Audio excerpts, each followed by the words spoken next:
Oh, shoot. All righty. Boy, this is something else, honey. I was supposed to come on tomorrow, but we're changing it to today. I'll go in later and redo everything because I think um I wasn't due to come on till tomorrow, but that's okay. Hey everybody, how's everybody doing? I hope everybody is doing amazing. I tell you, wanted to kind of talk a little bit about Ram in the Bush, um, the sponsors and all this great stuff. I had a meeting. Let's not forget about Ram in the Bush, and it is my foundation. And it is a foundation where we are trying to create our own tables. Okay. We don't any longer have to ask anybody else for their table, but now we're creating our own tables. And changing the mindset of people is very hard to do. And a lot of times it takes years. But we have to start somewhere. Then that way we can understand, the more we put it out there, the more people understand that the Jewish people, they used to be under us, right? And now you see where they're running everything. And I heard one of the Jewish men, he said the reason that they are where they are was because they had to create their own tables. And what he meant by that, he said they had to create hospitals, they had to create clinics, they had to create shelters, homeless shelters, they had to create jobs for their people in order to live. And that's what we as Black people don't understand, that we have to begin to build and parent on purpose. And when I say parent on purpose, I mean knowing that you say the doctors are murdering Black babies and Black women. Create your doulas, midwives, and clinics. That's one start. You say that you know our economics is not doing well. Well, okay, how can we work that? We create our own banks. You have millionaires that have money, enough money, like our entertainers. They have enough money where they can create a bank. Okay, they can. We individually can create our own community stores, right? We can do things, so we can no longer blame white people for anything. We have our whole educational school, Zykes Institute. Now, I'm always talking about this school because Q Butter is over it, and he's done an amazing job. Man, if some people will go on his website, he's doing an amazing job with the babies. But we have been so used to being dogged out and traumatized. We don't think about the future. We don't think about what can we do or how can we get out of this hole. All we see is us being in a hole, and we're looking up and like, man, how do we get out? And every time one attempts, like Grandmaster NFAC tries to attempt to pull us out, we look at him and we call him a, because we were taught how to distrust our own. And you have to understand how that happens subliminally, how things have how it has affected our mentality and our mental state that we don't even know it. It's things that they put on TV, it's things that they do or say that really have you believing that white folk are better than us, that we have a right to be in a position we're in, and they have a right to be over us, and they have a right to earn all this money and have all this money, and we have no rights to do this. Nothing's think they're something, and something thinks they're nothing. So, okay, this is what I say all the time. But got to get to the place where we are seeing things different than what we used to and how we used to see them. We have to get to a place, and it's going to start with us educating us in order to be free mentally. In order for us to be free, we have to start somewhere. That's why I created Ram in the Bush, because I got tired of seeing us do nothing, talk about the schools, but we weren't preparing for the future. And we're not preparing our children for the future. We're preparing our children to be worker bees. We're preparing them to be still up under white folk. We're preparing them not to think for themselves. We're preparing them to be transgender and same sex this and no growth. Because guess what? Same sex everything is genocide for Black people. Sex is just us. And that's why they promote it in our communities. Do we understand that? I'm just saying. I'm just saying. People say, "Oh, people can't help who they love." Yes, they can. Stop. Why do we believe every lie that comes out of these demons' mouths? They lie every time they can. Every chance they get, they lie about something. They lie, lie, lie, lie, lie. but we still believe them because we still don't understand the tactics. And I want to pull up something about when you are at war, and because they didn't come to your face and call you this, you that you N word, and because they're not really showing you their teeth like they hate you, and they're not, oh, I hate you, and telling you, but they do it subliminally behind your back, and then look at you, have a knife in their hand, and they're looking at you, stabbing you, and they're looking like, who's doing that? What's going on? What you talking about? I don't know what you're talking about. And then when you bring it up, they ignore it. Like, oh, I don't know what you mean. Tell me what you mean. And then when you tell them, they still don't want to hear it because they don't want to. They don't want to accept what you're saying. Because I think if a lot of more white people stood up and said, "Hey, that's incorrect. That's not right." Because I was listening to Goplak, and he was talking about a city in South Africa that's all white. And then you had a man that owned a pub that said only white people could. Now you're in a black country talking about only white folk can come into this pub, but you're in Africa in a black country. Get the hell out of here with that. Burn it down. I'm just saying, I don't condone violence, but I condone justice. And if you can't come in a black country and act like you got some sense, then burn it down. That pub don't need to be there. That city don't need to be there. How are you gonna be in a black country trying to be racist and have your own little area? You go back to Turkey and go back to Germany or go back to wherever the hell you came from with that. Go back. Burn that city down. We have to do different things. And I keep telling people my show is not for everybody. My show is for people that's ready to work. My show is for people that's ready to build. And a lot of times I look and I go, we can't grow because we don't want to face issues. We don't want to talk about the results. We don't want to talk about the issues. We don't want to talk about how to be free because it's work. And it is work. Ram in the bush is work. Ram in the bush is work. I meet people every day and I tell them about Ram in the bush, and they look and they go, oh, that's a nice organization, but they really not ready to do anything different. Sorry, you guys. They're not really ready to work. Okay. We talk about Ram in the bush, and we have CDL classes. I have a girlfriend that has her trucking company. She starts at 18 to 18. Okay. Her ages start, but a lot of other truckers start at 21. Okay. We have a security team. Okay. Armed and unarmed. If you're 18, you have to be armed until you're 21, and then 21, you can be armed. Then we have a HVAC, painting, flooring, plumbing, electrician. Now we have a company that we're getting ready to talk about. And I'm going, well, we're in the process. We talked yesterday. It's called Sunrise, and they are going to be hiring nationwide, but they're coming through us. So that's a really good thing. So I have positions if you want to look into learning how to do like solar panels, okay, on houses. Okay. Who knows? The future may go to solar panels. And my thing is, let's learn how to do it now. So and get into your own business and your own company with it.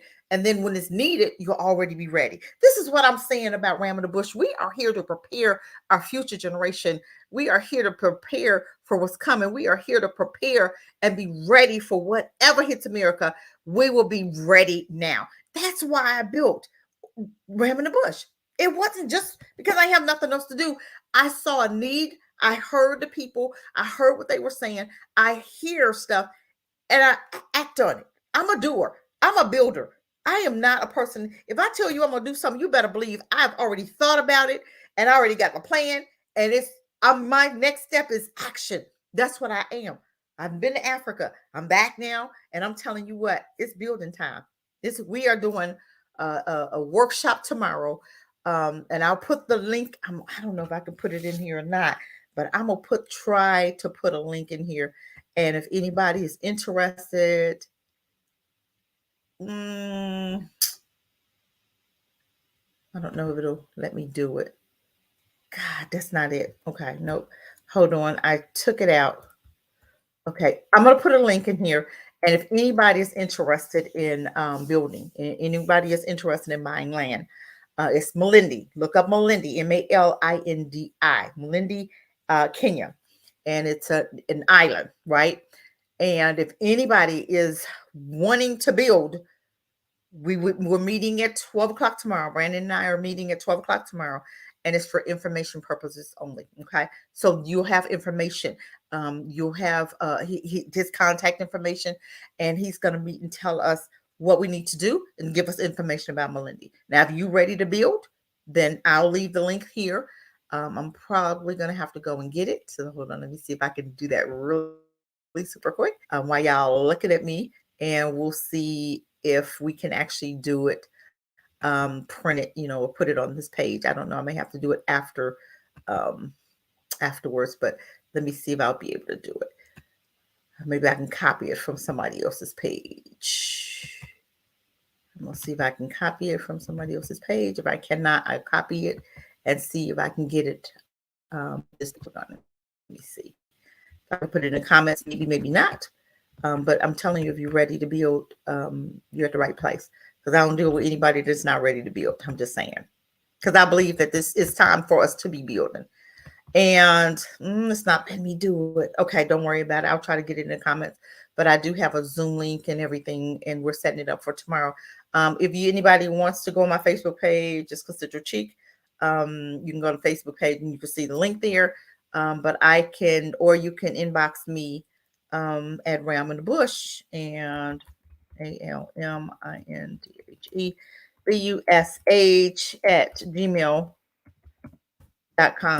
Okay, how about that? You can do that and make sure I've spelled it right. Thebush.com. I get so excited sometimes I'll spell it wrong. But if you want to find out information, go ahead and email me and I'll send you the link. How about that? We only have like 45 seats, I think, and that's it. So if you are interested in building, email me and we'll talk about it. It's 12 o'clock tomorrow, Eastern time. I am back, and I'm telling you what, I am fired up and ready to build. So I may be too much for some people. You may not be ready for what I'm ready for, and this may not be the page for you, and that is okay with me. Seriously, if you are not ready to build, you can log off now. You're not ready to build, and to build that table, build your own table. This is not the place for you. Okay. And I understand most Black people are looking for trauma. They're looking for drama. They're looking for folk to be cussing each other out. This is not the page for you. My page is for building. Okay. And I do understand everybody ain't ready to build, and that's cool. But like I said, you're not going to stop me. I have a barber school that I'm affiliated with, a cosmetology class, car detailing if you want to learn how to do that, mechanics. And we working on some, I'm trying to get these doulas, but a lot of white girls are doing these doulas and they ain't trying to train, honey. I'm just saying. And it's a lot more company, because I've called a couple of companies, a construction company, and I was trying to partner with them. And honey, them people ain't called me back. I went up there and I talked to the assistant manager. Okay. And he got my information and just gave it to the manager, and the manager said, "Hey, help with these. I'm trying to train these Negroes." I'm just saying, you have to understand that they're not wanting to train you because they know once we get that training, we're gonna pull away from them. And they know that. They know this is why you think why do you think they're dragging their feet on giving you reparations? Because they know I won't spend a dime. You give me reparations, I'm not gonna say what I'm thinking. I'm putting myself on a plane and I'm going to build in another country. I will not be investing here in America. I don't care how much you think America is your country. You can have it. I'm going to go and build somewhere where I know that I can have a peace of mind. I know that I can have a quality of life. I know that I can just retire there and have freedom of speech, freedom of my mind.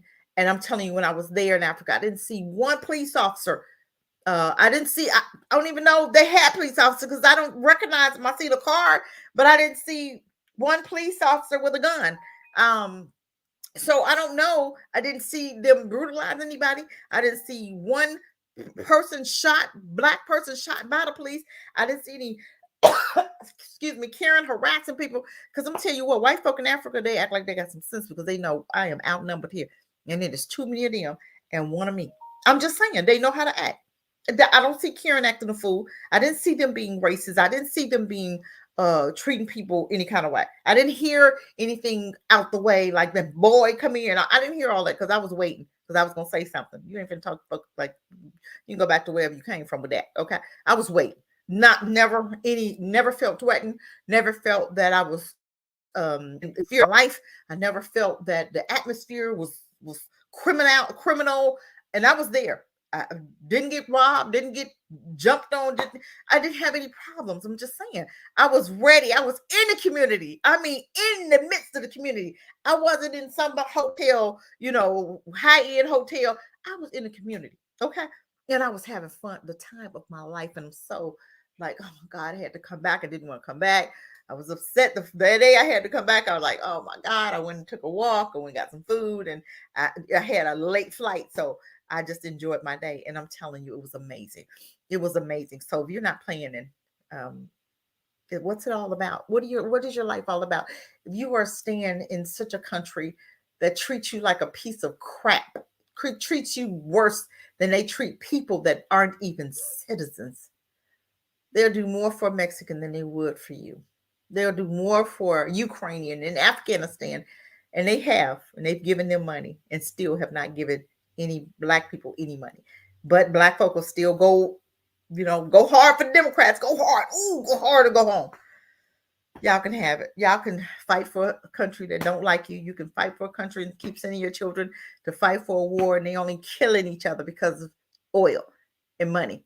It has nothing to do with people. It has nothing to do. That war in Afghanistan didn't have nothing to do with nothing but oil. Y'all don't understand that yet. America don't go to war for people. They go to war for materials. Materials. I'm just saying. But you guys think this is your, I heard people, oh, this is my country. Well, it could be your country. It's not mine. I'm just saying I was forced here. And I'm not saying I'm not saying I'm glad that I was able to see, I was able to live this country, and I'm able to see that one. And I'm telling you what, I'm speechless, lost for words, because Africa is an amazing country. It's a beautiful country. And I went to Tanzania, went to Dar es Salaam, I went to Zanzibar, I went to Kenya and Rwanda. I went to 5 different countries, right? And I'm telling you, it was 5 different places, and 5 different places was amazing. Okay. I didn't like Zanzibar, and I'm gonna tell you why. I went to Stone Town, and it was a little area, country, or continent, or whatever you want to call it. And it's Muslim country. And I didn't like how I saw the women just in bondage. You want to live in bondage, just 90 degrees, and you got a thing, and you only got your eyes out, for your glasses. Your glasses got more room than your eyeballs got. And you got all black on, and it's 90 degrees, and I know you hot as hell under all of that crazy bondage. You praying 5 days a week, and you still in bondage. Please make it make sense. God, them Arabs, I'm telling you, white folk have jacked us up with this religion. They have jacked us up so much with this religion. We got to get free of that mindset. We got to get free. They have jacked you up. You walking around in a 90-degree, in a burqa that's hot. You got layers on, and you musty. I'm just going to say it. I'm just saying, who wants to live like that? And girls, they said, we talked to one of the tour guides, and he was like, well, yeah, the women stay at home, the girls stay at home, they go to school, they come back home, they can't even go out and play, they can't go out and do nothing, they gotta stay in the house because they are so afraid. They don't let them go to other cities because they're so afraid that they're, hey, Pan-African, what's up? No, I'm home now. Yes, I'm home. This wife will put her through the. I know, that's what bothered me so bad, and I had an issue with that in Zanzibar, and they're seeing so much of it, and everybody. I think that country is like 95% Muslim, and it's hot as hell, and you got a burqa on, and it's just black. You got your glasses, your thing on your eyes, and it's terrible. I'm like, what is going on here? And I said, where's the dogs? They said, oh, no, we don't do dogs. Dogs are nasty, and dogs are da. And then you got cats everywhere. And I'm like, ew. That was the only place where I had an issue with, where I didn't like what I saw, the way they were doing the young girls. That bothered me. That just bothered me. I don't understand it. I don't like it. How do you build? How are you free? You're not free. You're in a free country and you're in bondage. How are you living like that? That just bothered me so bad. I'm gonna always put the invite. I always forget to do it, but I'm always gonna put the invite in there. So if anybody want to come on and have something to say, but I'm just like, this is, I've had enough. I just couldn't, I didn't like it. I stayed there longer than I wanted to. You know, of course, we try to stay 7 days at each place, but I'm telling you, it was amazing. And if you've not been, go. But I have friends that, you know, that love Zanzibar, but that's not a place that I would ever want to live. Now, Dar es Salaam was nicer. It was a better place. It was, that's the busiest part of Tanzania, I think. But I didn't go to Arusha, and somebody said Arusha's pretty too, but I didn't go there. I don't know why I didn't. I could have, you know, went just, it's right next door, but I didn't go. But can't do everything in one trip, right? But I was trying. I was trying. But I'm telling you, it's amazing. But like I said, it is time for us to be free. And Zanzibar, you need to be free, honey. Y'all women need to be free. I don't give a damn. My husband say, you ain't wearing your buka today? No, I'm not. I'm gonna be free. I'm hot. And so I told him, I'm hot. You can say what you want to say. You can do what you want to do, but I'm hot and I'm gonna be free. And I may wear some coochie shorts. I may wear some shorts today to my knees or somewhere, but I'm not putting that thing on today. I'm just saying, you're doing all of that and you're still not free mentally. You're doing all of that in a free country, and you still allowing Arabs who came here and colonized you. You didn't, when they left, you didn't change the system. You didn't kick that system down. What are you teaching? And I'm telling you what, one guy told me. He said, you don't want them to go to a Muslim school there, because a lot of abuse was going on in those Muslim schools. Now, that's what I heard. I don't know if it's true. I'm just telling you what one of the persons that was living there, he said, that's one thing you don't want to do. You don't want to put your children in one of those Muslim schools, because a lot of sexual abuse happens to the children, boy and girls. So you got some perverts going on, over there too. And I'm just saying, so that's good to know. But that's not a place that I would want to live. But every part of Africa was beautiful. Even Zanzibar, even the part where we was watching the whales, and you know, they was watching whales. I was watching whales. They were swimming with the whales. I was watching them swim with the whales. I wasn't going to get in that water with the whales. So no, I didn't think it was interesting. So I'm looking, but hey, Brandon, let's let him come on here and see what he got to say. What's up, Brandon? How you doing? What's going on? Hey, what's up, Cassie? How's life treating you? Oh, it's amazing, but I'm back, so I'm kind of like, ooh, Can you hear yeah. me I'm okay? ready. I can. Can you hear me? I can hear you. Yeah, yeah. Man, the thing is, you can't let a religion dictate the laws of Right, your country. right, I and don't that's what I'm care. doing. I mean, all this stuff is Abrahamic religion, and I don't think it's no good for black folks. No, You know, we're as people who are Christians, oh, look at the way the Muslims do. I mean, the but we're Muslims the coming, same thing. but the Muslims are coming from the same place Yeah, as the Christians. All yeah, that stuff comes from one person, Abraham. And yeah, I don't have a problem with people believing what they want to believe. yeah, But the problem with these religions is it's all left up to a person's opinion. yeah. Right. Whatever the guy, so what happens if we all got an opinion? How do you decide what's going to happen? Well, Right. now whoever has the opinion and the biggest gun is the one who gets to dictate the rules, right? This is why you see everything in societies that are ruled by, religion, even the United States, all boils down to the gun. Look at your guy, your brother in the NFAC. He couldn't just walk out and do what he did. He had to show, militaristic strength for people to really say, okay, this guy's saying something important. Why? Because when you're dealing with religion, there is no definite uh, there's nothing definite about it. It's all left up to interpretation. So Yeah. then it just devolves back into who's more able to beat up who or who can kill who first, right? It's a circular way of thinking. But this But is you're really, 100.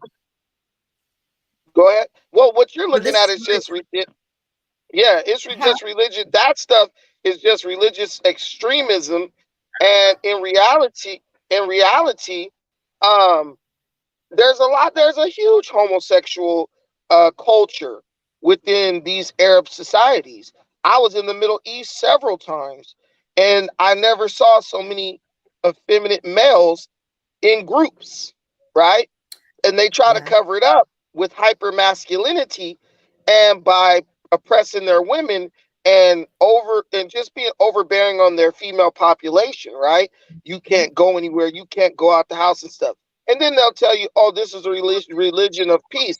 Well, what if she decides she want to take off that hijab and walk down the street? You ain't gonna be peaceful. You're gonna be chin checking her ass and dragging her by the hair up in the house. So it's all just a bunch of lies and hypocrisy. And I just tell our people, just get the hell away from that.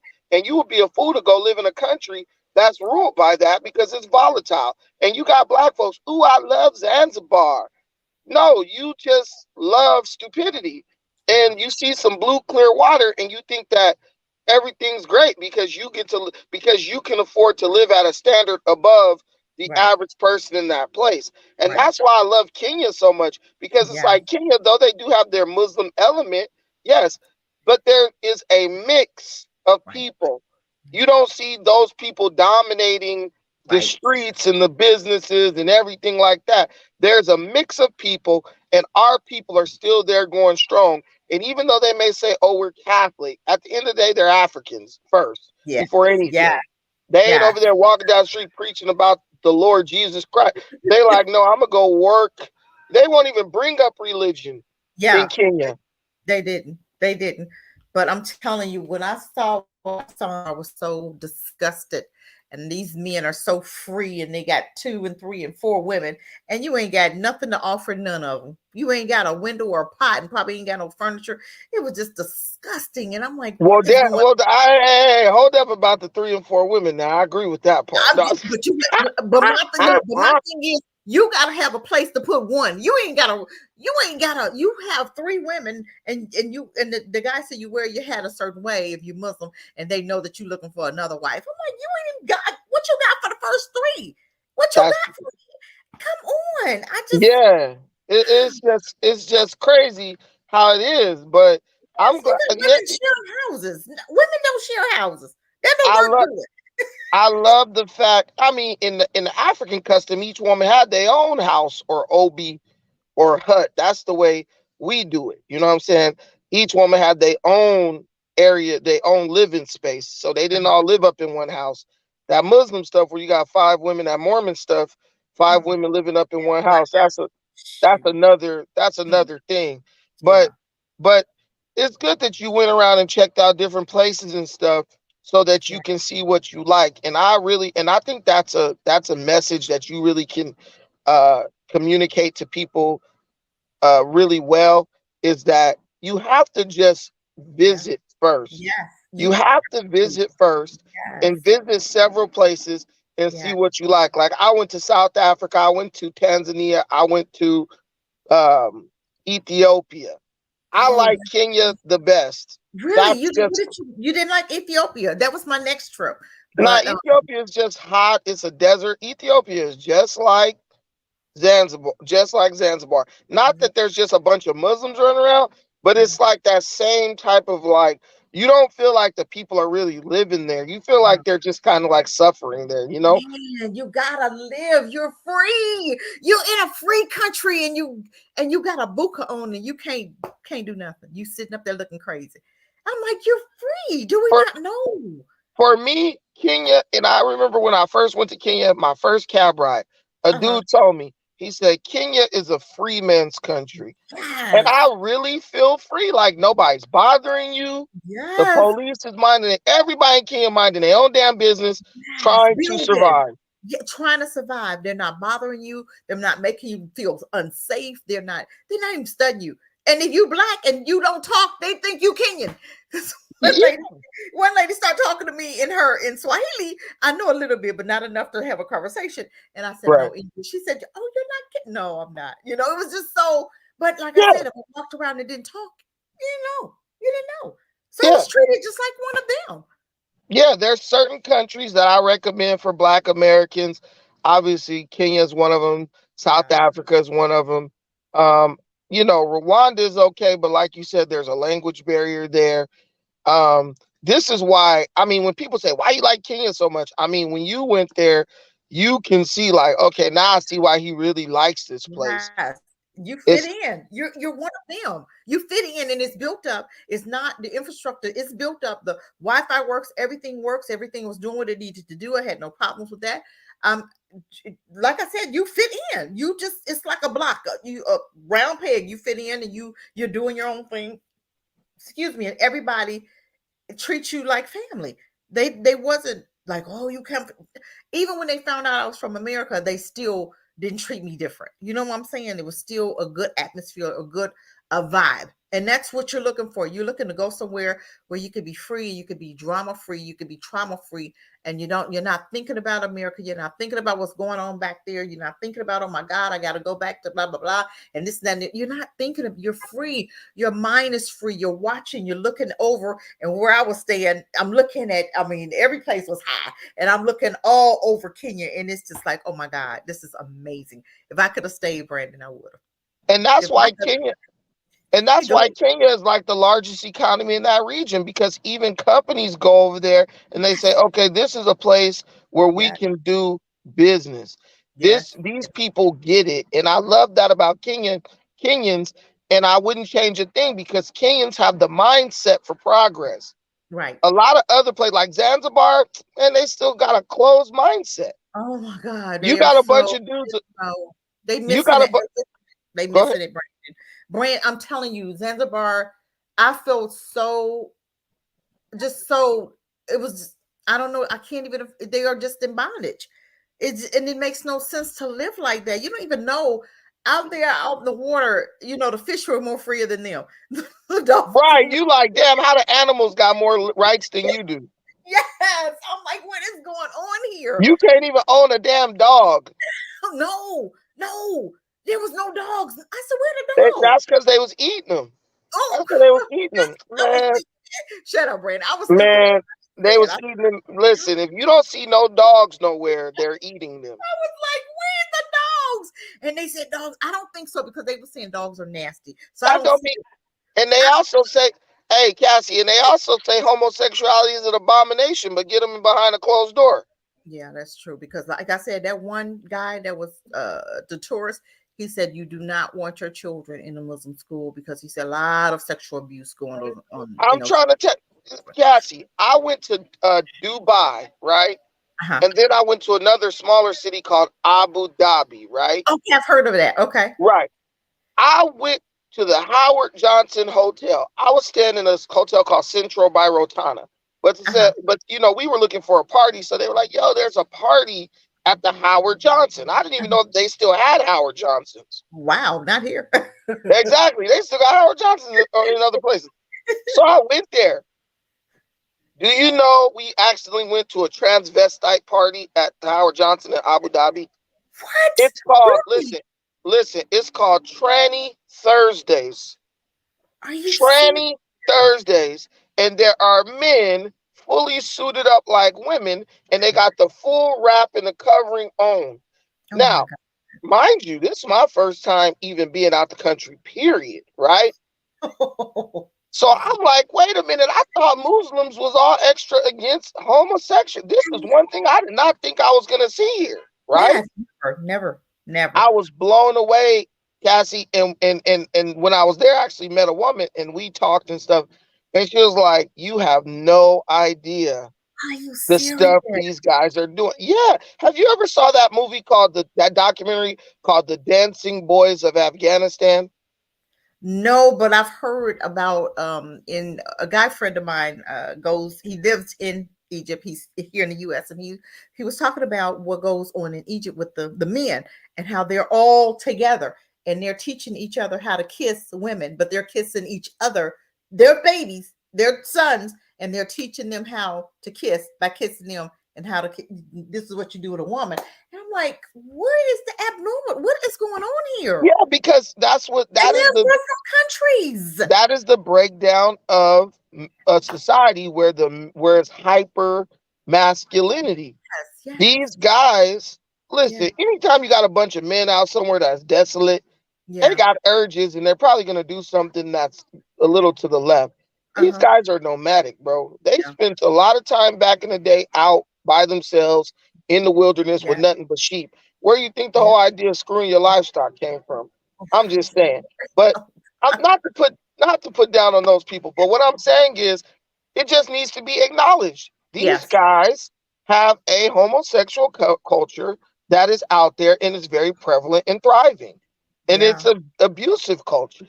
Yeah. Now, not all of the people there are like that, but it is there. So when people make up these stupid, oh, I'm in this religion because it's more pure than everything else, like, get the No. F out of Yeah. here, man. Get Like, out. Yeah. black No. people can't base what they're gonna do on religion.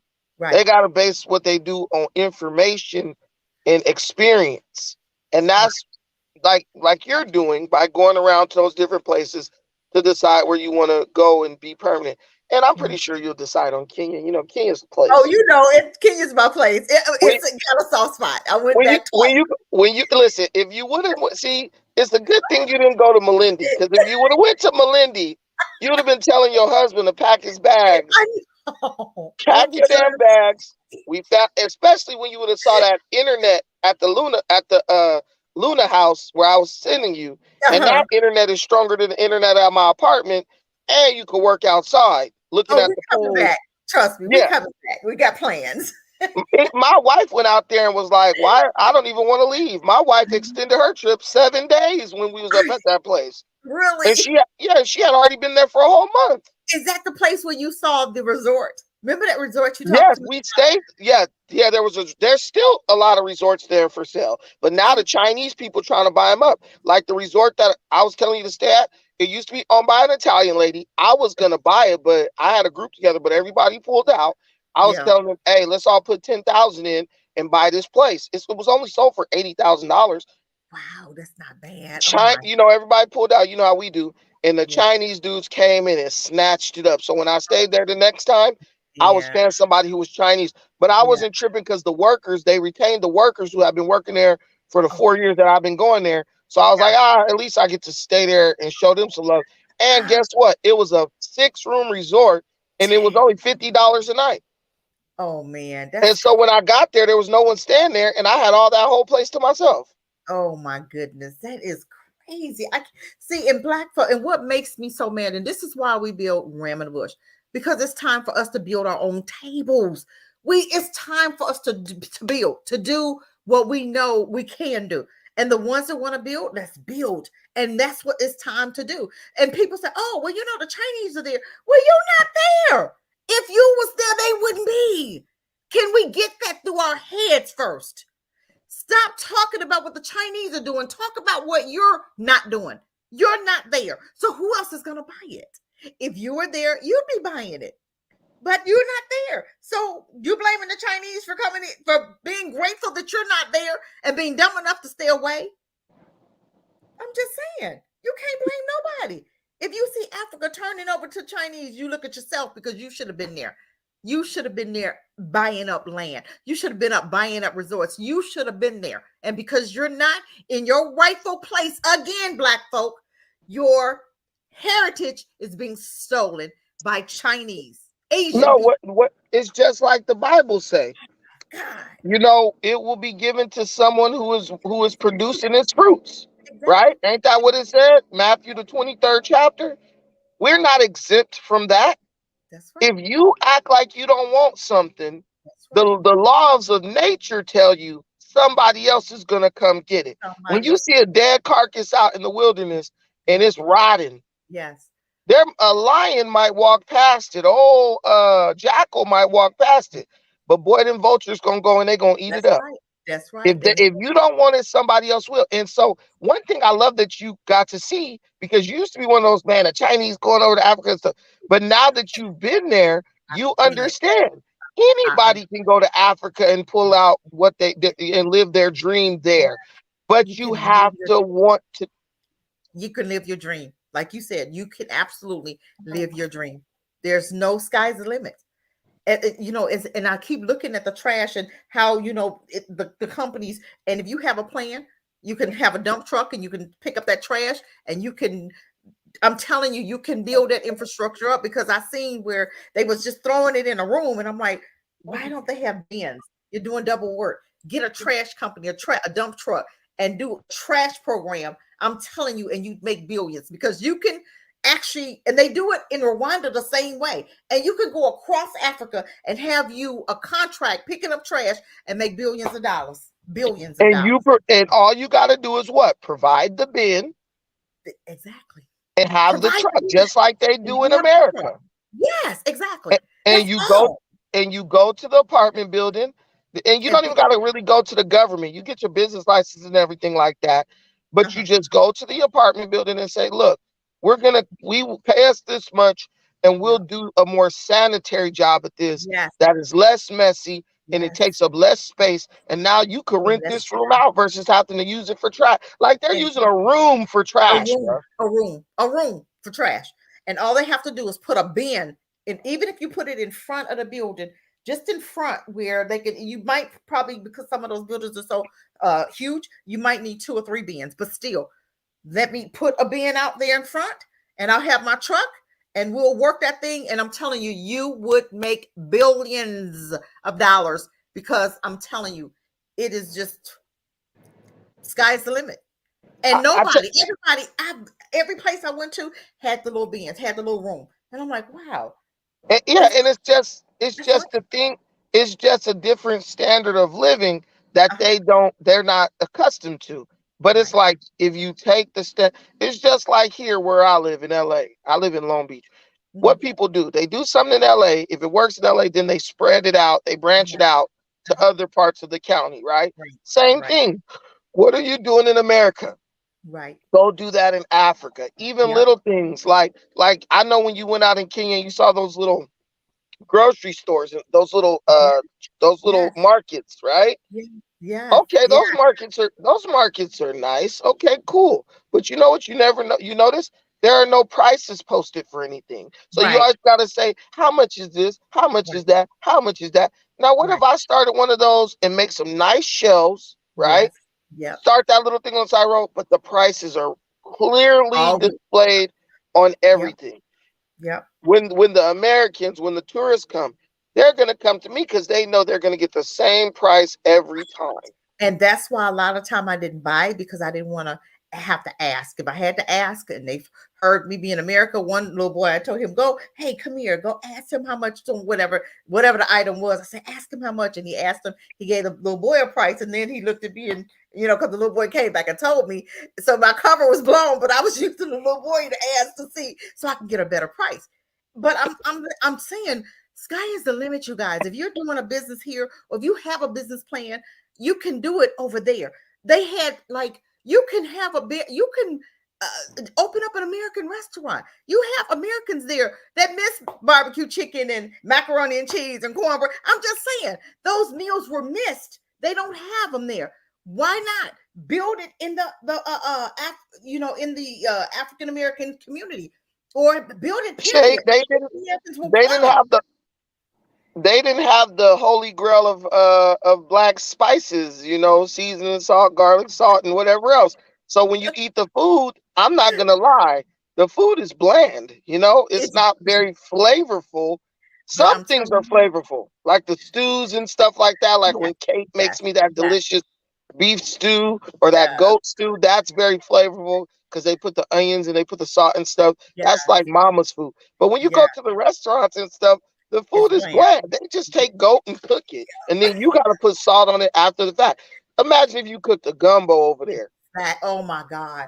A real gumbo. Here and had you a real black African American restaurant serving those, mama pies, and I didn't see the mama pies. Some of them cakes was terrible. I was like, Those cakes were terrible. They had no sugar. They're not sweet at all. No sugar. If somebody would come over there and build a bakery and have the mama's pound cake, I'm telling you, the chocolate cake, you guys would make I'm telling you, you guys would make so much money. I'm telling you. Listen, you go to Art Cafe, you go to Java House, I guarantee you none of the food is better than the food we're making at home. And what I'm telling you is we could open that stuff right there in South Beach. We would have to work out the cost and the price, but there are Kenyans with money who can afford to buy from you every day. Exactly. You put it in the right spot. Oh, you're going to make some money. You have to put it in the right spot. You're going to make some money. I'm telling you. But my thing, people are so afraid of trying. And even having a restaurant, it wouldn't cost you a whole lot of money to do it.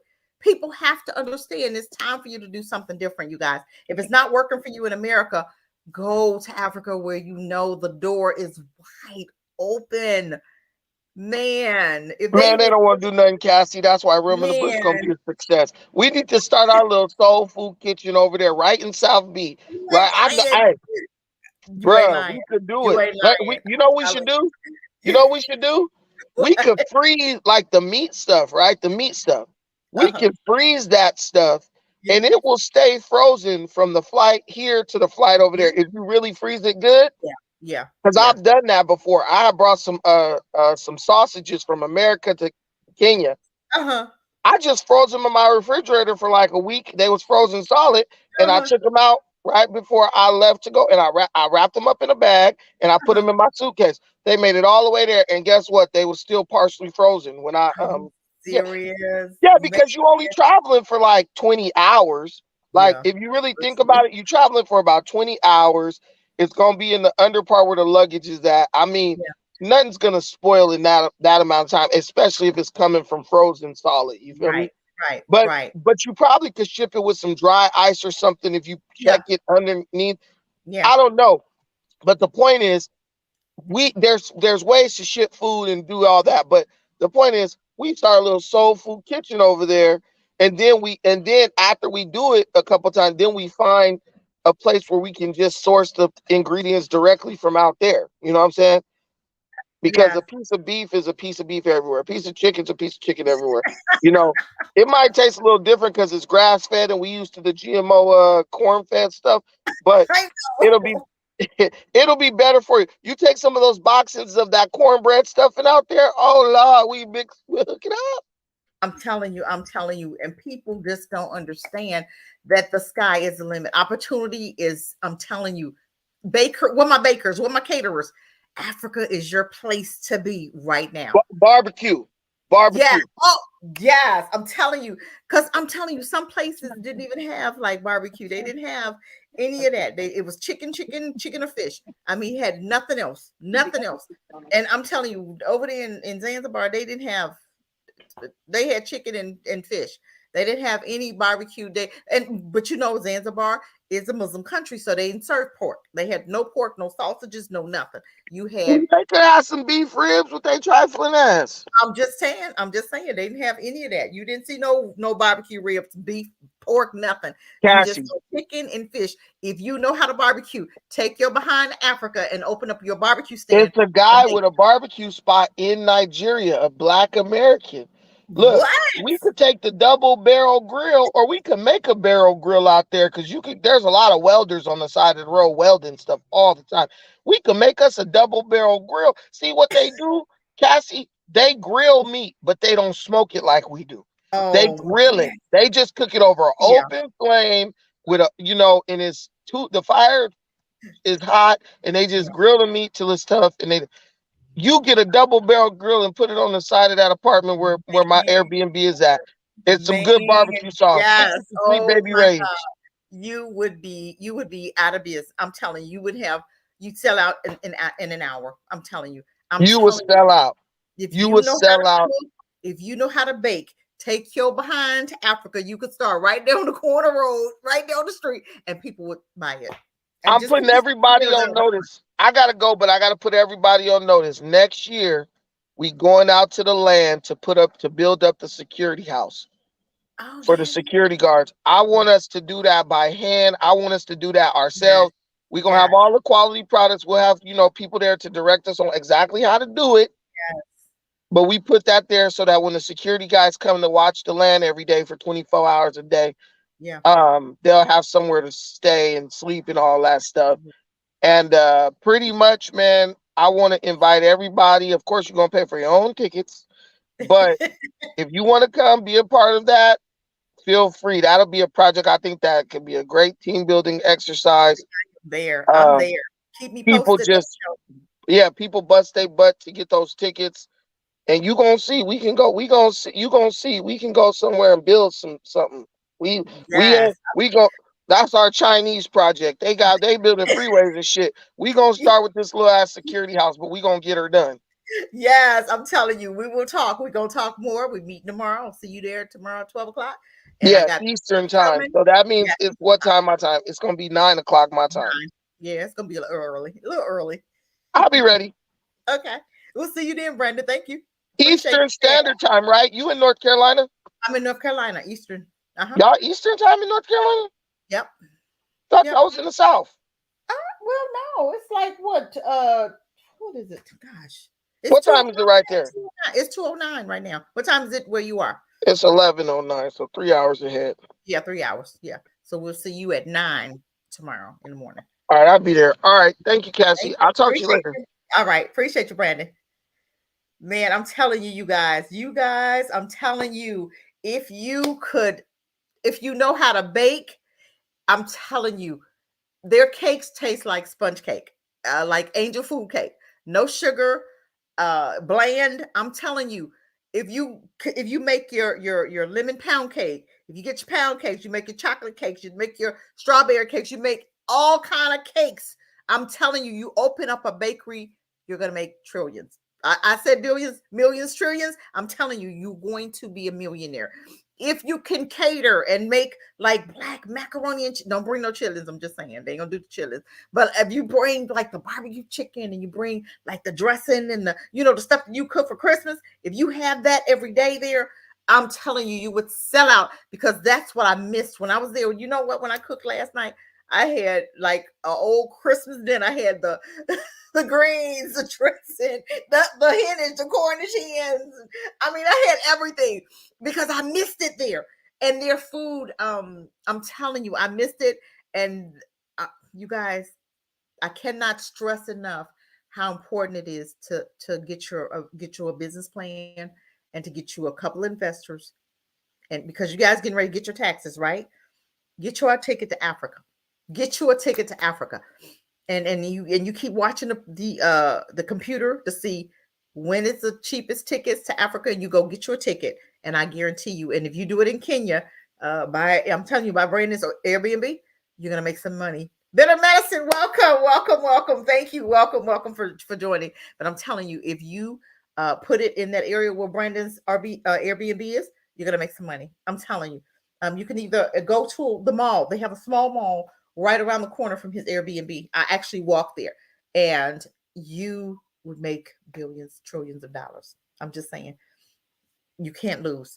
We have to do something different. You cannot, because I look at people here in America and I go, okay, you want to do this, you trying to build, you trying to, do something new, and they won't let you, right? Nothing's stopping you there. Nothing's stopping you. I hear people say, "Oh man, I wanted to, I used to want to have a bakery and I couldn't do whatever I needed to do." Hey, Isaac, welcome. Couldn't do what I need to do. And my thing is, go somewhere else. America's not the only place. Go and visit.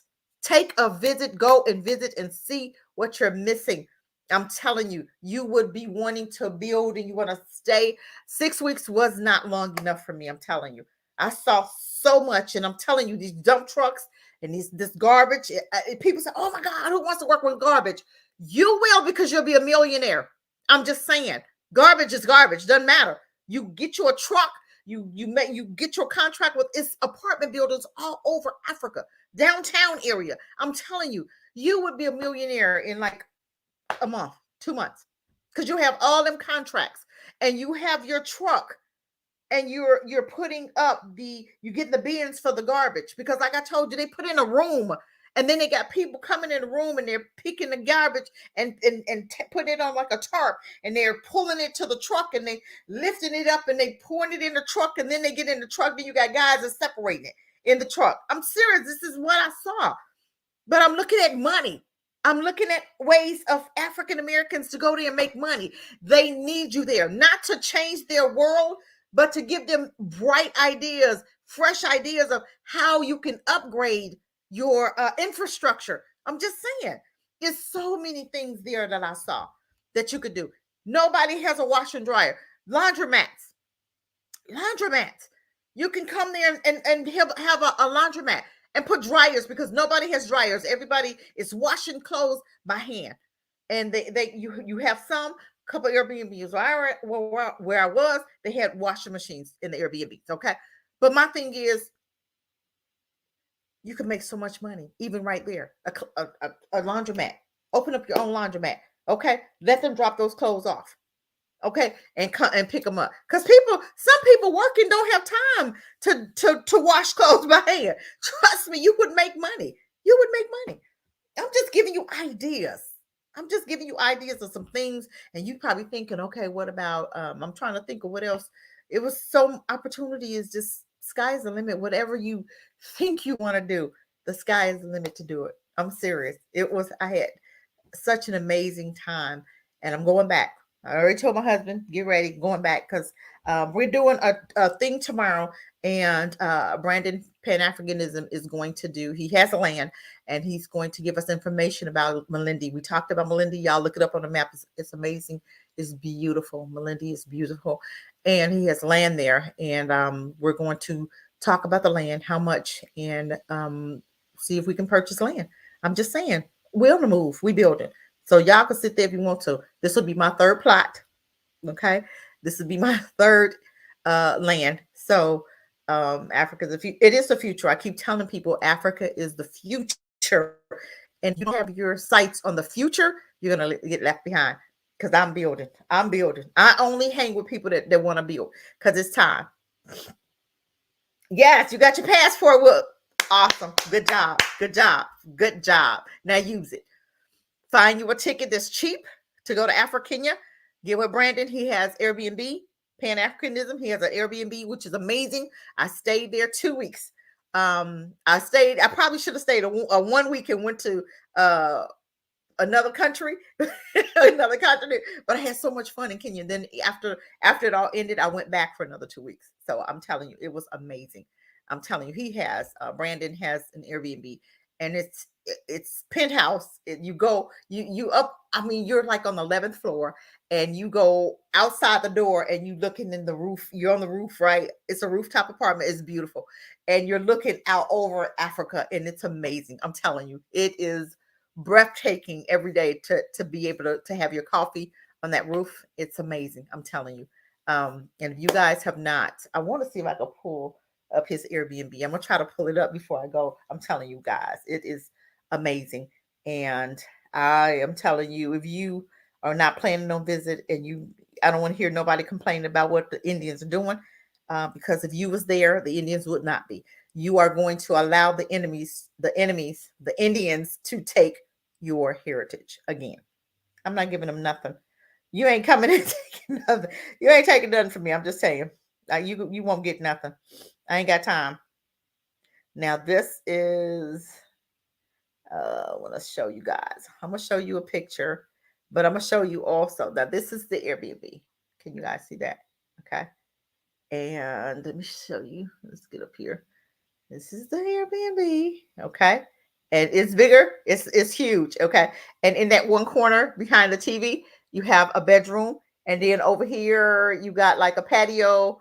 You got like a little patio, a little door. You got a patio. Okay. I'm telling you, it's amazing. But I'm going to show you the bigger picture as far as now that's Brandon's Airbnb. It's amazing. It's beautiful. You guys have to get in contact with him and it stay full because it's such an amazing, breathtaking apartment. And it's huge. It's huge. You walk in the door, you got your kitchen, you got a bedroom, you got your bathroom, you got a bedroom, then you got like a dining room area, and then you got a living room area, and then on your right hand side, you go out of the patio door, a balcony, and it's beautiful. I'm telling you, it is amazing. I'm telling you guys, I cannot stress enough how excited I was. And when I got there, I was not disappointed. I was not disappointed. I wasn't going I'm gonna show you. I'm trying to find where the outside of it is amazing. I'm telling you. I'm gonna see if I can pull it up for you guys. Y'all be patient. We just shooting the breeze today. We're not really talking about anything. We're just talking about changing our lives and changing our mindset. And this is what it's all about. This is why I built Ram in the Bush. And I want to talk about one more thing before I go. And I did have a meeting yesterday with a guy. And let me pull this up first. Hold on. This is okay. That is the rooftop. Okay. That is the rooftop. You are out there and you're seeing all of Africa. Let's see if I can. Okay, this is what you're looking at when you get to the Airbnb where Brandon's apartment is, and this is the old. This is the old one. I don't want to show that. Well, this is, of course, you got the bedroom and the TV area, the kitchen area. That's the kitchen area. It's very nice. And then, of course, you have, this is the outside of the door where you are. It's amazing, I'm telling you. And that is the apartment right there. Um, Everything is just so, you got your shower, you got your bathroom, you got everything. I'm telling you, you guys would not regret it. I'm telling you.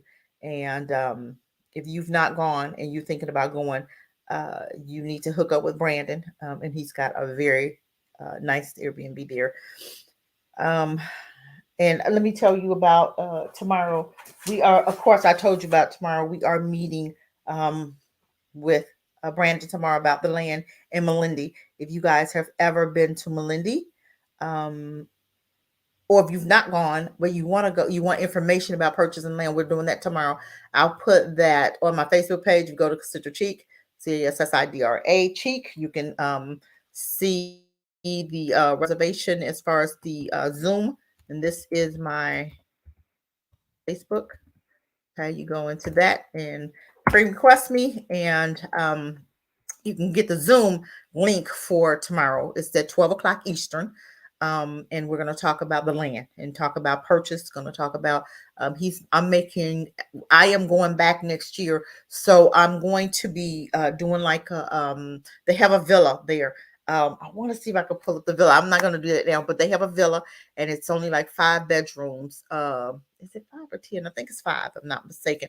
But there are other areas around that area where we can get more places. But with the first 5 people that say they want to go, we will book you for that villa. You'll be staying in the villa, and we will be doing some work on the land. We're going to be looking at it. We're going to be out there, out and about.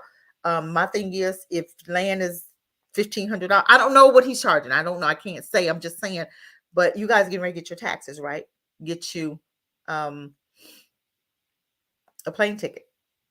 And right now, I think it's not too expensive if you go under Experian, and they'll kind of price, but get it going to Nairobi, Jahara International, Jahara, I think it is International Airport, and you'll pay much or nothing during different seasons, okay? And get you a cheap ticket. That's what I did. I kept watching, and when I saw them tickets was like 700, usually they're 13 and 14, $1,500. When it was 750, I bought my ticket. And this was like months before I was going. Like, I think it was like in June, and I wasn't going to October. But I bought my ticket first, and then I'm telling you, I bought that ticket way back in like June, and I think it was like 750, and those prices went up like 2 weeks after I bought my ticket. Tickets were back up at $1,500, $1,300. I'm like, oh, I'm so glad I bought mine at 700. But you guys are getting ready to get your taxes, right? This is the best time to get your tickets. And then, like I said, we're going to be scheduling travel time. We're going to be doing that villa. So we're planning that now, and I'll have more information. So anybody wants to come, there's my I think I put Ram in the Bush in the comments, REALM in the bush at gmail.com. You can always contact me there. Ram in the Bush. I have to make sure I spelled it right because I be rushing sometimes. And you can contact me at Ram in the Bush if you're interested in going, and I'll keep you abreast on what we plan to do. Okay. But let's talk about this one young man. It's with Sunrise or Sun Run. Yes, Sunrun Company, and they do solar paneling. They do solar. Okay. This man I talked to yesterday, he's looking for people in Florida and Illinois, and of course, North Carolina. And Illinois is Peoria, Rockford, Bloomington, Champaign, Farmer City, Lombard, Elgin, Aurora, and McHenry. Those are the areas they're doing some really super hiring. If you are interested, let me know. All he wants is your resume. If you need a resume, I will charge you $25 to do a resume, but you have to have like the outlining of what you did and when. I I need your basic name, address, phone number, and your basic what you did, and the dates, and I'll fill in the rest. Okay, $25. I'm just saying, if this is what you want to do, and you want a job, they're paying this full time, 40 hours, and they're paying starting at 40,000 a year, which is like $18-19, but they're willing to train. And it's called like an energy consultant, and you're gonna set up at Home Depot, and you're gonna work you like retail hours, so you will be working weekend, holidays, and nights. Okay. Customer service, they want experience with customer service, and you're going to be setting up appointments. You have to be friendly. Entry level, they're going to train you. Basic is 40,000 plus commission. So he said if you sit there and don't do nothing, you're making your 40,000. I'm just saying that's the $18-19 if I'm not mistaken, right? And then of course you get a big bonus. Say for instance you set up a client, and they ended up getting solar services done. You get commission on that. So he said it's really hefty. The commission is not no joke. Okay. So I'm just saying, if you want to do something different, start saving up some money, need a better job. And this is not just a job, it's a career. Because I told him, I said, well, what are the chances on them moving up into being able to do the solar? And that's what we want you to do, because we want you to train so that you can do the solar, because we can use you in Africa to do solar there. Okay. You feel me? We got this thing going, right? Okay. You're going to learn here to take it there to open up your own business, so you can contract yourself with some of those people that are building. You have people that are building, and they're using solar as their only option of electricity and stuff. You can partner with some of those businesses in Africa, and you can be the one that they come to for the solar. Okay. Because you need more than one person to do it. I'm just saying. So why not you? Why not you? Even if you're doing it in Malindi, why not be the person that they come to? Because we build in there, and I want all solar with my house. I'm just saying, I don't want anything. I want solar. Okay. I may put a little bore, a little water hole and solar, but my thing is mostly going to run off solar. Okay. Because it's sun for days there. I'm just saying, but you have to get to a point where you want to do something different, you guys. You got to be thinking outside the box. Now, this is more of a retail customer service type thing. Set up appointments, friendly, entry level, base commission. You get 40 hours a week. You get benefits. You have insurance, 401k, the whole kit and caboodle. They are not just training you for solar. They're looking for electricians. So if you are an electrician already, or you just got a training for electrician, they are looking for electricians. They're looking for anybody with roofing background, at least 6 months of roofing background. Let's see. And this is in Florida and Illinois and North Carolina. He said they are going to be doing some major hiring nationwide, because he asked me about Ram in the Bush, and I said, we're trying to go global, which we are. So my thing is, if you're in Florida and you are interested, send me your resume, send me your stuff, because I'm talking to the man, and I can say, hey, I know somebody in Florida that needs a job in Florida. I know of somebody in Illinois. I know somebody wherever, and I'll find out what other places that they're doing the hiring, as far as this sun run. Okay. Let me know. I'm talking to them face to face. I can get you in through Ram in the Bush. Okay. I said 18 to 25, but if you're 18 to 30, we'll take it. I don't care. Okay. We're just trying to change mindsets. We're trying to change people's focus. We're trying to change this here. Okay. If we can get people to change their mind to want to get out of that worker bee, my thing is, you can take this training, work for them 2 years, and Ram in the Bush will provide you rent for 2 months to open up your own shop. Am I making myself clear? I'm just saying, it's time. I'm a builder. Y'all know when I'm talking, this is why my channel is not full. Okay. I'm a builder. People ain't ready to build. Some people ready to complain about what. I don't want to hear nothing else about Karens. I don't watch no videos dealing with Karens. I don't care.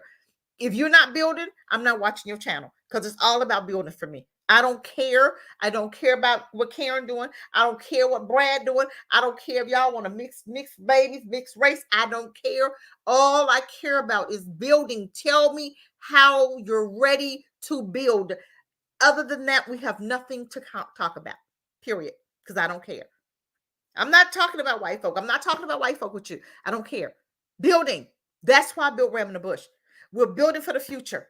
If I can get people as dedicated as I am, if I could get people to run after Ram in the Bush, to make a difference, to run and want to build and to build a future and put their children into these programs, I want to get with a pilot. Okay. I got some stuff working. I want to get with a pilot that can teach my babies how to fly. Because guess what? We got to do what we got to do. Thank you, Better Medicine. Thank you. I'm just saying, it's time to build pilots. We need pilots. We need doulas. It's the hardest thing for white folk. And this is a shame because Black folk used to be, we used to do all of this. We used to do construction work. So I would have had we had a Black guy that had, he was the only Black guy in Carolina, right? North Carolina. He just sold his company to a white company. And he was doing some plumbing because I talked to his nephew. He was going to fix my well. I was having some well problems, right? And I was trying to hook my, well, I didn't want to. My husband said, well, we're going to just hook it up to the city. I'm so glad we couldn't because it was like thousands of dollars. And I'm so glad it was too expensive to do. And we just fixed the well, which was cheaper, right? I was so glad because I don't want to give up my well water because if y'all don't have nothing else, we have water, we good. And well water, we good, okay? But my thing is, he was Black and he was a plumber, and his his uncle was the only, I'm telling you about y'all Black folk, I'm telling you, his uncle was the only Black guy in North Carolina, in Raleigh, between here, Raleigh, Greensboro, and Raleigh, and Charlotte. No other Black plumbers was around. He was the only one. They sold him out. He sold it out. He sold it for like so many millions, but it wasn't, it wasn't enough for me. You have nephews that you could have passed it down to. His nephew said, I'm a plumber and I got to work for a white man. He was so upset about that. He was more hurt than anything because he said our uncles didn't even tell us he wanted the money so he can run. He wanted to retire. But my thing is, he could have let his nephews run the business, and nephew, give me a contract. Let's write a contract where you'll take care of my living expenses. And this is what I'm used to making. You're getting ready to make millions because I'm going to turn my clients over to you, which was an already functional business. He could have turned it over to his nephews. His nephews could have paid for him to retire, right? Monthly. And if he would have got the check before his nephews would have touched the money. So he could have set it up to where his retirement check came out first. And he could have been retired and gave the business to his nephew. He didn't do that. He sold it to white folk. And now his nephew got to work up under white folk who has told them, they limited him. You can't do this. You can't do this for 2 years. If you're working for us, you can't, You can't. But my thing is, uncle, why didn't you sell it to your nephews? We as Black people, we got to stop this. His nephews are plumbers. They needed him to help them to get their plumbing license. They wanted to be master plumbers, right? So they have a license, but you have to do a little bit extra to be a master of what you do, right? The uncle didn't even give him that benefit. I'm like, boy, y'all Black folk, I'm telling you, I don't understand the thinking. I just wish I could just pour in some more knowledge. I don't know. I'm like, it was just, and he was so hurt about that thing. And one of his brother won't even talk to the uncle. He just so upset about, because he told him when he announced it to the family, like when he was selling on Friday, he announced it Monday, hey, or he sold it on Friday, announced Friday, hey, Monday y'all gonna be either working with this company or you're gonna be working with another company. That's how the uncle did it. He didn't even tell him outright what was going on. But I'm just saying. But let me know if anybody is interested in doing solar panels. Like I said, they're paying $40 a year, okay, which is more than what most Black men are making. I'm not being funny. I'm just saying without a degree. They already don't want you to have anything Black men. They already, but I have this company that I've been talking to, and we're working out some things, and I'm going to meet more people because I'm trying to open up globally. And these are this company is all over the world. Okay. This is a global company. And that's the companies that I'm looking for, global companies, so that Ram in the Bush can go global. Okay. Just like he said, he got positions in Florida, and this is called an energy consultant position. Okay. And you're going to be like taking appointments. You're going to be set up in Home Depot or Costco somewhere, set you up a table, and you're going to talk to customers from there. And if you set up appointments and they get the solar panels or whatever, roofing done or whatever, then you will get a huge commission off of that. And it costs money to do, because I checked into solar on my house and it was so crazy. The price was so crazy. I'm like, nah, I'm not gonna do that, because I'd have been paying, like $300 a month, and that's higher than my electric bill. So I'm like, I don't want to do that right now. Maybe later. I might do it later, because I really do want to turn my house into solar. I may do it later, but right now it was just really, I want to take care of some other stuff. My truck is paid off. So now, it's some other things I want to do first, but I might do it, later, because it was going to be at least 325 a month to do. But that's more than my electric bill. My electric bill is only like $150, something like that, if that. You know what I'm saying? So that would have doubled it. So I wasn't ready to do that then, but maybe later I might. But I'm telling you, this guy, amazing. And we're going to talk more. And I partnered with this young man who has foundation, and the foundation deals with gang members. Okay. So him and I are connecting, because he's got gang members, ex-gang members, I should say, and they're looking for work. Okay. So him and I are partnering, and I'm going there next Wednesday, and I'll be speaking to them and see how many people that we can get. I can do, even at the parole level. I'm trying to get in to speak to some people in the parole that can, hey, you see that a person is ready, even if they've been in jail, as long as it's not murder or rape or molestation or pedophilia or something like that. I'm not going to work with that. I don't want to be bothered with that crowd. But if you petty, whatever, and it's not, some felonies we can work with, just depending on the felony, just, because I know they'll slap a charge on you for whatever, so we're looking at it. I'm not going to say I won't work with any felonies. I'm not saying that. It's certain ones like pedophilia. I'm not going to work with a rapist. I'm not going to put myself in trying to work with a rapist. I'm not doing that. But my husband ain't gonna let me anyway. But I'm just saying, I just, it's just certain ones that I work with. But I'm not going to limit myself and say, oh, I won't work with any felonies. No, that's not true. Realm of the Bush is for that purpose.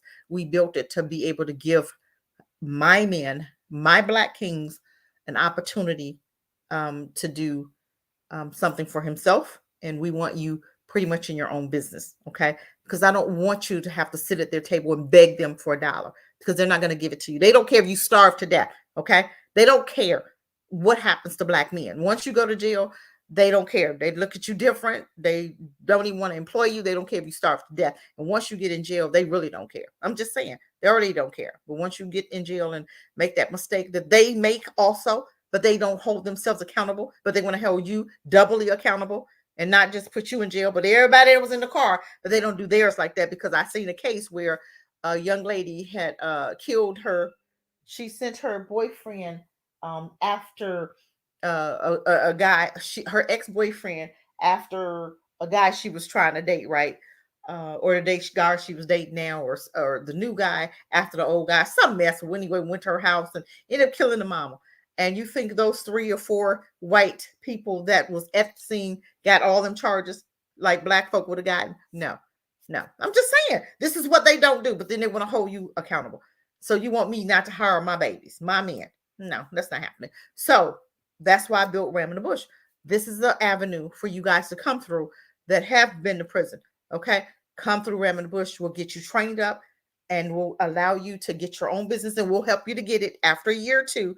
You got to go through your training, and depending on the business, if they want to set you up for a year, you work there for a year. After a year, and when you get tired of working for them, you come on Ram in the Bush and you say, hey, I want to be a trainer, and we will in fact use you to train up our little boys. And I can send my other kings, my prince to you guys, and my princesses to you guys to train them up. Okay, so that's how Ram in the Bush is going to grow, because we're going to use the ones that we are using now, that we're sending to training next year, 2 years. We'll use them to do the training for us. Okay, so it's a map to the madness. Okay, I don't just do it for a reason. I'm doing it right now. I'm using white folk because I don't have a choice, because a lot of Black businesses, they don't want to pay you. They want you to work for free, and then they want you to go and work another job for 8 hours instead of them paying you. And some of these businesses are on contracts. So my thing is, why do you have to work 2 jobs? Why do you need to work for them and work another 8 hours for someone else, when they could just pay you on the job? And not a Black business can't. And I understand they don't have it like some of these bigger companies that has the money to do what I need done. So if I have to go another route, I'll go another route, but I'm gonna get it done. Okay. Um, I'm just trying to think, am I missing anything? You know why I built Ram in the Bush, and it was because we wasn't building our own tables. It's time for us to build our own tables. We are so busy trying to beg them for room, beg them for a spot, beg them for a job. You ain't got to beg them crackers for nothing. I'm just saying, unless you want to beg them. If you want to keep begging them, because I told you, I said, if it's a place you want to work, if you're in your city, and this is how we're gonna go global. If you know of a company, just like I'm working with a young man in Texas now, Dallas, and he wants to do Mako work, and that's building after your car was wrecked. He wanted to be the one to fix it, so he went to the manager. I said, give me the manager's phone number or the owners. Okay, I can do both. Okay, but I can go through the manager. So whichever phone number you can give me, I'll talk to the manager, and then the manager, I'll turn and get the owner's number, or the manager can help me to talk to the owner and see if they want to open up a spot. And then they open up a spot for him, and then he can in fact do. And this was his dream job, And I said, either you can stay there for a year, or you can work there, get all of the knowledge that you need, whether it's 1 or 2 years. We're not rushing, because I want you guys to be ready for your own business, and you got to be ready to be able to be trainers for Ram in the Bush. So if you stay there for a year, if you think you got it after a year and you're ready to be a trainer, that's cool. But if you stay there for a year and a half or 2 years, that's even better, because I know that you got it. I know that you'll do what you need to do and help my babies, help my other kings to get in, right? It's about teamwork, you guys. They do it, we can do it. The way Jews worked themselves and they built themselves up out of a hole, that they were in the same hole that we was in, and we still in it. And they then came up, went above us, but I understand, because the Jews get money. They get money every year from America for something that didn't happen in America, and they can't want to give you reparations. But guess what? It's okay, because when, not if, when, because it's written, we're going to get it. We just don't know when. But when they get it, don't spend your money here in America. Get your behind on somebody's plane and go build Africa. Go buy you some land for $1,500 or less. I'm just saying. I've not seen any land that cost over $1,000. I'm just saying. Okay. But I know there's places, depending on where you are, you could pay up to I wouldn't pay over $1,500. I would not pay $5,000 for land in Africa. That's not what I paid. I have 2 hectares, and they call them hectares, lots. 2 hectares for under $1,000. Okay. So I'm just saying, you don't have to. And then I'm getting ready to buy a third, because I'm getting ready to buy some from Brandon too. And that's really where I'm going to retire. Melinda is beautiful. I love so much. I love Kenya.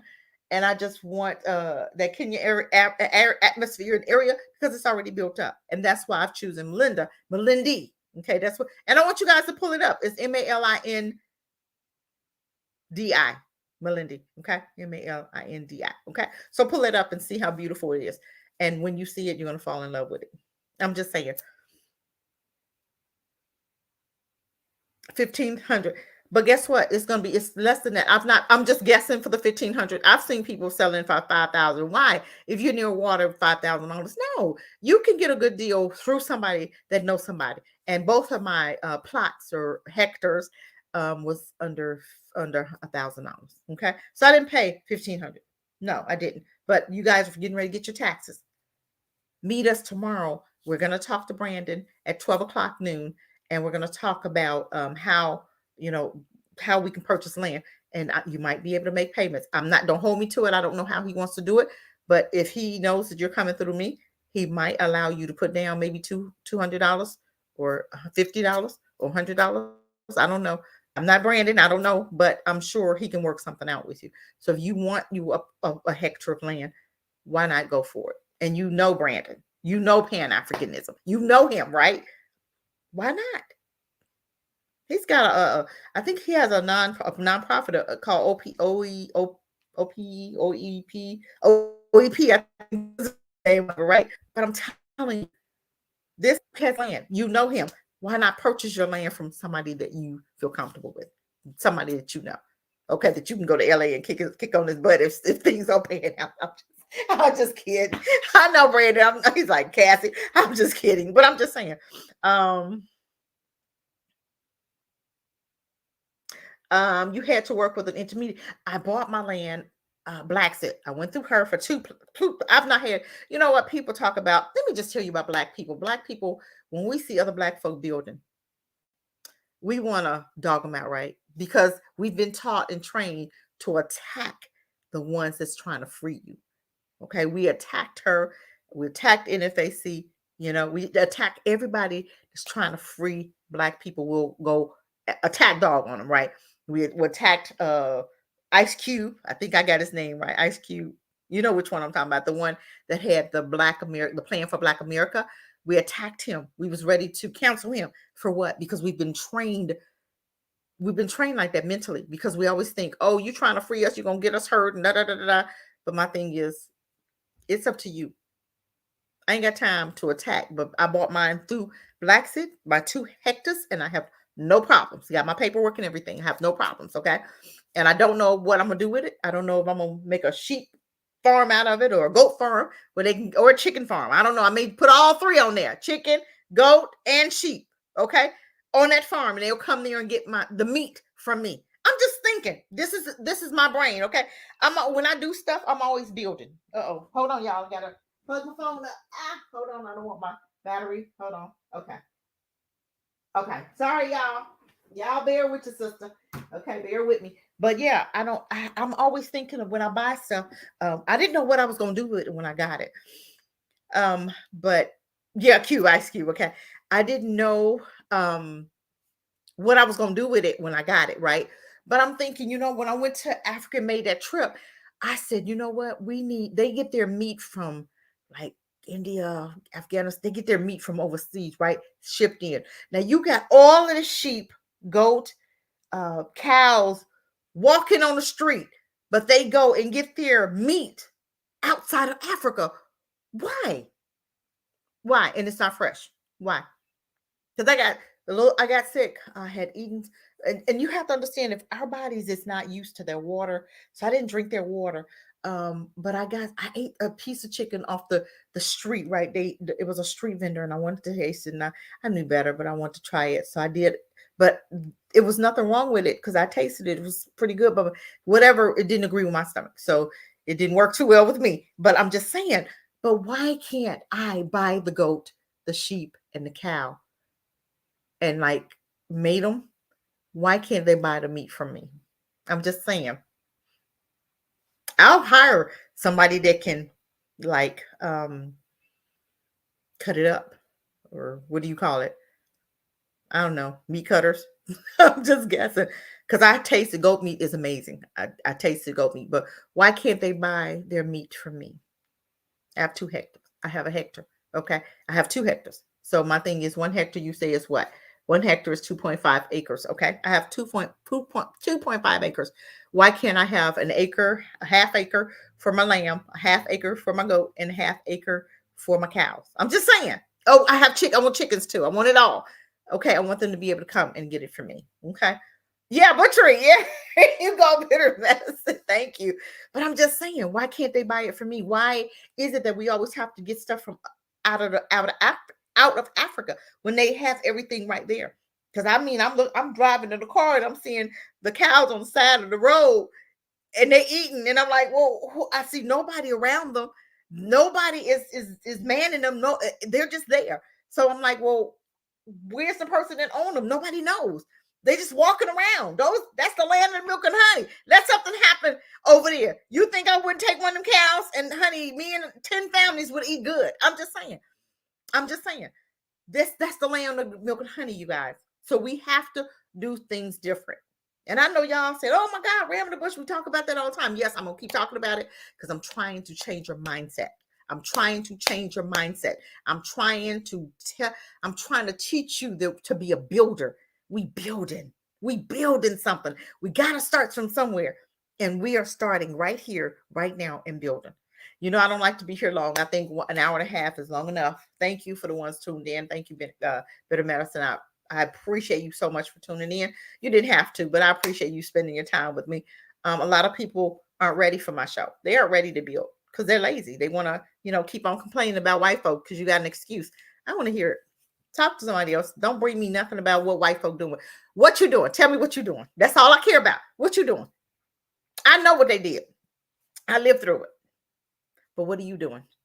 Are you building? Are you changing your mindset? Are you changing your children's mindset? Are you passing the same crap down to our children? Aren't you tired of seeing them abuse our children in their schools? Are you tired of them abusing you on these jobs?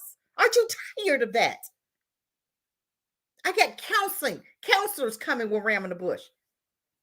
I got financial planners coming with Ram in the bush.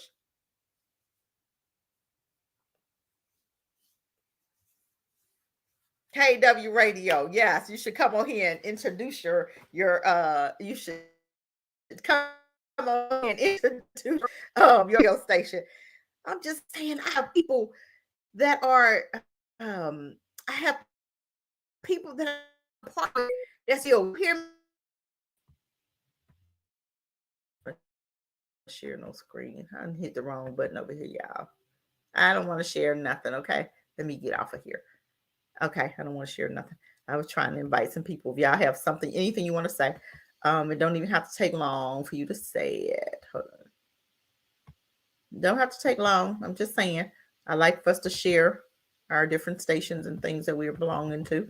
So if you want to come on and introduce yourself and talk about your station, you can. Yeah. I believe it's time. I think it's time for us to do something different. We can talk about white folk all day long. We can talk about what they did. I don't care. I don't want to talk about them. I don't want to waste my time. Because I'm gonna tell you what, they didn't act a fool in India. They didn't act a fool in Africa. I didn't see none of them, not one act a fool like they act over here. Because the Africans would have kicked their behinds.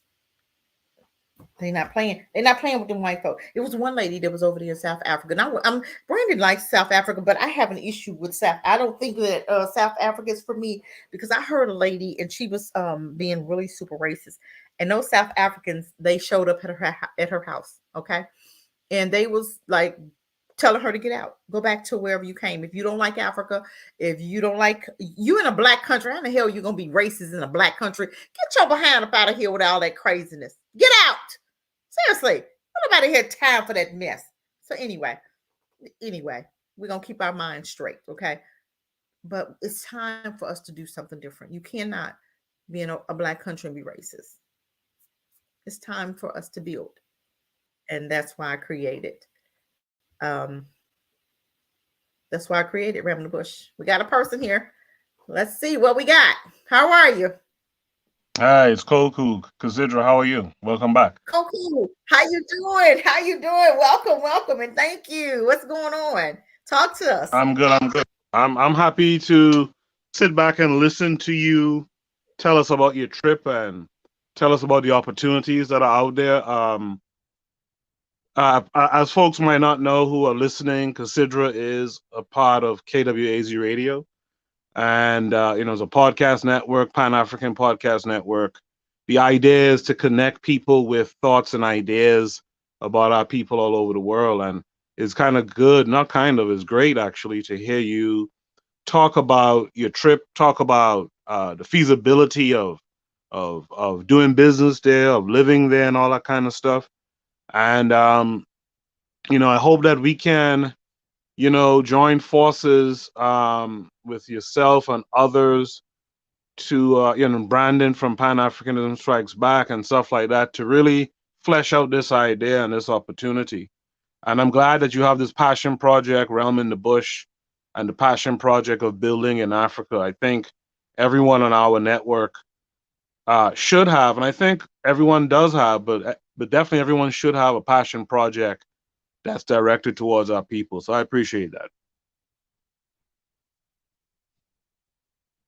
Hold on, let me unmute myself. Yes, thank you for coming on, and I appreciate everything that you have done. You've done some amazing work yourself, and I do appreciate all of what you do. You're building, and that's what I said. I'm willing to work with anybody that's ready to build.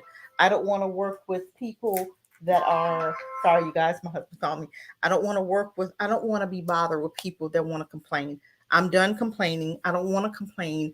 I want to be free of complaining, but we got to build something and be happy about what we're building.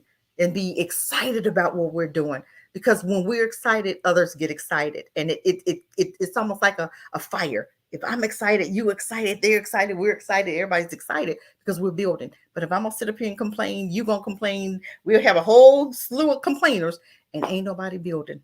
I ain't got time for that. I've seen the freedom, I've seen the beauty, I've seen the glory that's over Africa, and they need us there to not to tell them how to live. No, they need to see us building. They need to see us building. And guess what? When we build, they'll want to be, because they already building. They got businesses there. They have their own homes there. They have their own everything. Okay. We talking about them, but how many Black folk have their own businesses here? How many have their own land, their own home? They're building. They don't need us. They need us to partner with them, because it's things that they know that we don't know. But we know stuff about enemies that they think they're friends, because they'll tell you in a minute. They'll tell you in a minute, oh, they good. No, they're not. Let me help you. Let me help you understand. Because a lot of them didn't even understand what happened to us in slavery. They don't have a clue. Go ahead, Coco. I'm gonna let you fit. Go ahead. Let you have the floor. You know the sister who's also on KWAZ Radio, Tanzan. She's from Kenya, and Tanzan did her show this week, and one of the brothers who's also from Kenya, a brother named Tezi, he was on her show. You guys could go back and listen to that recent episode. And one of the things you realize is that exactly what you said is that our continental African brothers and sisters have a different experience than we in the West have with our enemies. I'm from the Caribbean, as you might know. In the Caribbean, we too have a little bit of a different experience in that when you look at the average corner store or business or your doctor or your priest or whatever, it's a Black person. It's a person just like you, probably from the same area as you. But we know that there's the hidden hand. There's a hidden white hand at that too, that's causing havoc and creating a mess behind the scenes. And I feel like in like continental Africa, where I haven't been yet, so I don't want to speak as an authority, but from what I could tell, a lot of continental Africans don't recognize who is the enemy here because the enemy is so distant from them, I think. And we got to kind of change that. I think we got to change that perception and just enlighten them on what we've been through with these folks out here. But again, I'm happy that you're back. I'm happy you had a great time. Happy to see those videos with you and Pan-Africanism Strikes Back doing some things to get on the continent. Yeah, we're building. We're gonna build some more. I'm gonna be in contact with you soon to get episodes from you to put up on the website. You guys can check out the website www.kwazradio.com. And we're gonna make it work. We're gonna make it work and connect our peoples, connect our struggles, so that we could find one solution. And I thank you for your time. I'll step off into the chat. Thank you for even joining. I appreciate everything that you've done, because you are building. And like I said, it's all about building, and we appreciate you, and don't stop. Keep on building, because our children need to see us building, because we have to pass down something new to them. We can't pass down that old idea of slavery. We didn't just come from slavery. We came from royalty. We came from being kings and queens, and we came from greatness. It didn't start from slavery for us, but they want you to believe that. No, we were great. We're great people. We have a heart for enemies. We have a heart for each other. We can have a better heart for each other, but we have allowed them to tell you that your own is dangerous, that they got your back. And we begin to believe it. Then we see that they didn't. And we try to tell. And when I was in Africa, every time I would hear and we would talk about enemy, I begin to explain to them what happened to us. I would begin to explain to them what kind of people they were. But they come to Africa and they act like they love them. They come to Africa and these devils act like they smiling in your face, and they sleep with your babies, and they sleep with your boys, and they sleep with your girls, and they sleeping and taking you to Europe and treating you like dirt. Because I have a couple of stories. One story, one young lady talked to me about how they treat the women, and they come and get them girls, and they come and get them women, and they fill them up with all these dreams, and then take them to UK in Europe and treat them like dogs. I've got the story. So look back in the videos and see the story. Olga, her name, oh my Lord, her name is kind of hard. Ogie, I think Ogie is her name. And I hope I didn't pronounce it wrong, but I probably did. Lord have mercy. I'll get back to that. But like I said, I didn't want to stay on here long, you guys. I don't like doing long videos at all, but I do appreciate my brother coming on here, my Caribbean brother, having something to say, and just an encouragement to me. And that's what we need to do. We need to come together more, and we need to build up each other. And that's what it's about. It's about us building and teaching our children, the next generation, that it's okay to build. It's okay to think outside the box, because I'm doing it. It's okay building and doing what I need to do. Me on my computer, you guys. What is going on here? Lord have mercy. I'm gonna have to get off, you guys. But I got some things that I need to do, and that's why my husband's calling me. But I do appreciate everybody that tuned in. Pass the word, pass it on. Share this video, because this video is really about us building and what Ram in the Bush is doing, and how we do have a company or companies that we are partnering up with, and we're looking for more nationwide. We're not just doing it in my area. And before I was trying to bring them here, and I'm like, no, let's just do it there in their area, and we can open some doors globally. And that's what Ram in the Bush is about, globally. And thank you so much for you guys for tuning in.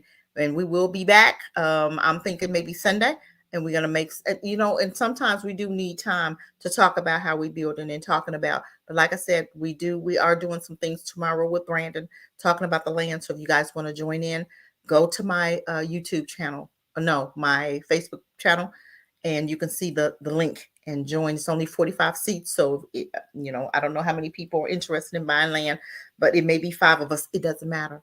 It's about building. Some people aren't ready, and it's about information purposes. And if you're ready to build, talk to Brandon and see what is it going to take for you to even maybe put down $50 or put down $100. Where can you go and put land on layaway here in America? I'm just saying. I bought mine on layaway. I bought it $50 here, $100 here, $200 here. That's how I did it. And I bought land, 2 hectares, which is 2.5 acres each. And then I'm getting ready to buy some more from Randy tomorrow. So who's ready to build? Let's build. I ain't ready to complain. I'm not going to complain with you. I'm not going to cry with you, because I'm done crying. Because when I left that beautiful country, I wanted to cry how beautiful it was. And I was like, oh my God, I made it. And I was so mesmerized for the first several weeks. And even when I was leaving, I didn't want to leave, but I had to, because I have family here. But we're doing some things. So just, if you want to build, let's build. I appreciate you guys for tuning in. Thank you. And I know you're going to see this, people that is going to see it later. I appreciate you. I appreciate you. I appreciate you. Bakari, we getting ready to go. But thank you for joining, Bakari. I do appreciate everybody that came. You may have to run the tape back, Bakari, but that's my brother too right there. And I appreciate him. We was talking about the dump trucks. We was talking about the trash trucks. I'm telling you, Bakari, run this tape back. You need to watch it about the trash. Or maybe call me and we'll talk about what you can do in Africa with that trash. I'm telling you, they need a contract, $1 billion contract. You would make billions of dollars, trillions of dollars. If you had a trash company, you need trucks, you need dumpsters, because right now they put their trash in a room, and that's not sanitary at all. And all they need is a contract from you that said, I'll pick up your trash. You'll make billions of dollars. Africa is so big, you don't even have to just do it on Kenya. You can do it all over Africa and hire people all over Africa, and you'll be sitting big and pretty in America, if that's what you want to do. But I would want to be over there to make sure everything is going good with my business. But I'm telling you, Bakari, you missing money. You are missing money. Hopefully you'll want to go over there with us next time we go, so you can look into some of that, into those trucks and things that they sell they bring them from China and UK and all these other places. I don't even think they have them in Africa. I'm not sure. I didn't see any, but they might do. But yeah, you can do some building. But I'm not gonna be on here any longer. I'm getting ready to go. I do appreciate everybody that tuned in, and peace, family, and have a great day, rest of your day, and have a good weekend. Bye for now.